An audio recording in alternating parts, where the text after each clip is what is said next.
After the great Doom reboot in 2016 and the even cooler Doom Eternal from 2020, I couldn't wait for Doom the Dark Ages.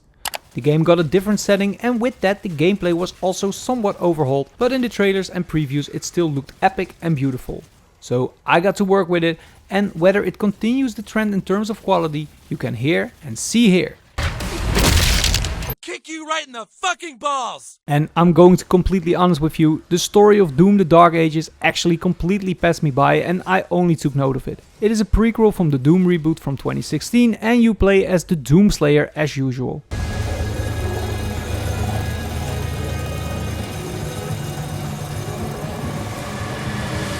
It's epic, bro. Epic. In the Dark Ages, the Slayer is transported to Argent the Noor, which has been at war with Hell for centuries. The Slayer is used as some kind of super weapon to stop Azrak, the Prince of Hell, and his attack on Argent the Noor. The attack is done because Azrak is looking for an artifact, the Heart of Argent, and it is up to the Slayer to stop this in order to drive out Azrak and thus Hell and launch the attack. There are many more elements by the way, with all kinds of characters, and a kind of origin story is also told, but to be honest, the story did not grab me and I found it too confusing to really follow. The premise for me remained quickly, Hell acts stupid and everything must die.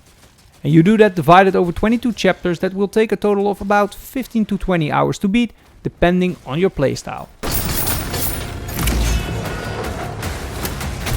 So as said, you do this in 22 chapters, or better said 22 levels full of action, gore and exploring.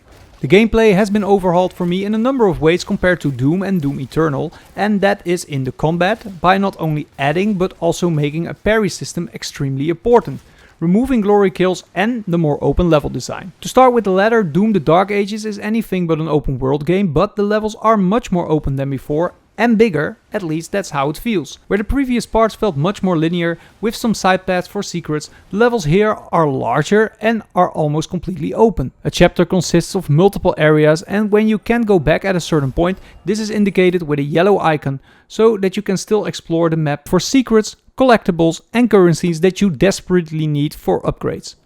However, this means that you spend large parts of the game running around looking for those secrets and continuously opening and closing the map in order to not miss anything, without any action, and because of this you are constantly pulled out of the flow that make Doom games so great. And in fact, it even started to irritate me enormously halfway through.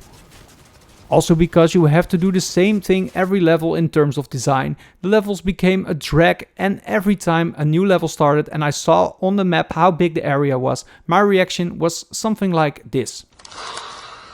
The setup just takes you too much out of the action, and that's what Doom games are all about. And here too, the action, once you're in it, is really great, and as said, the parry plays a big role in this part. Enemy attacks can be distinguished with red and green attacks. Green you have to parry with the right timing, and red you can block, but that doesn't do much. In fact, you can better try to avoid them. Your shield can also be thrown and upgraded. I had the upgrade that with a perfect parry a turret appeared on my shoulder with which I could really wreak havoc.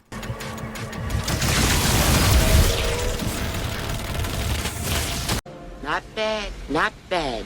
And despite the fact that with the right parries, the necessary damage and dodging attacks, many enemies get a purple edge around them so that you can execute them, I can say that are glory kills. They are just standard punches or kicks with which a stunned enemy is killed, but it's not that special. It's a shame that those glory kills were removed, because they not only looked cool, but also gave you some rest in a fierce fight and of course the satisfaction.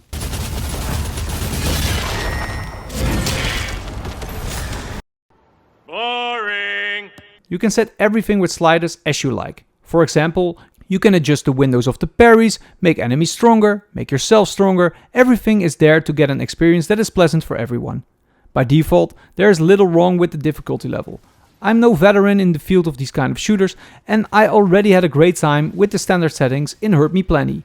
That stuff's for babies. Furthermore, the gameplay is relatively the same, where fodder enemies can be used to generate health, the shoddy is now used to generate armor when you set enemies on fire with it, and you use an enormously cool arsenal of weapons. Of course, there are variations on weapons that we know, such as the rocket launchers and the machine gun, but there are also more unique weapons that are really cool.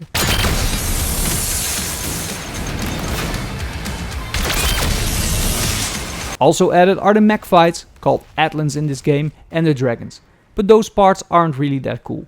The Atlan fights are glorified quick-time events that feel like a very mediocre boxing game. The dragon levels are also fucking boring, with also terribly repetitive combat and QTEs. The only thing that those dragon levels do really well are certain executions of the enemies.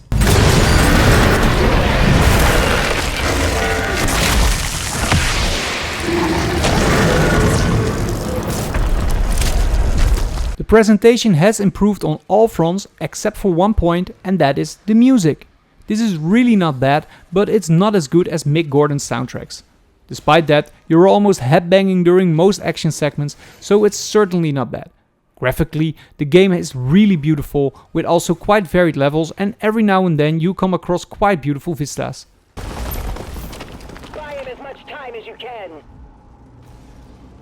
Performance, especially on PC, is also super smooth and the optimization is finger-licking good. In that aspect, Doom the Dark Ages continues the line that has been set by the previous games. Doom the Dark Ages actually feels more like a spin-off than a sequel or prequel or whatever. That doesn't mean it's bad. In fact, Doom the Dark Ages is really a good game, but the changes don't bring any revolution. The open maps annoyed me because it broke the flow too much and I just missed the cool, brutal glory kills. Doom the Dark Ages is definitely worth it, but the least of the three since Doom 2016. That's why I give Doom the Dark Ages an 8.2. It's a cool, hard and solid shooter, but it's not a step forward like Eternal was in my opinion. And with that, we come to the end of this review. What did you think of Doom the Dark Ages? Let me know in the comments, and don't forget to like and subscribe if you like this video. And if you want to see live gameplay, you can do that on Twitch, twitch.tv/gameplayofjay, and don't forget to follow there too. And for more content, check the suggestions on the left or the channel on the right. And for now, thanks for watching, until the next video, bye!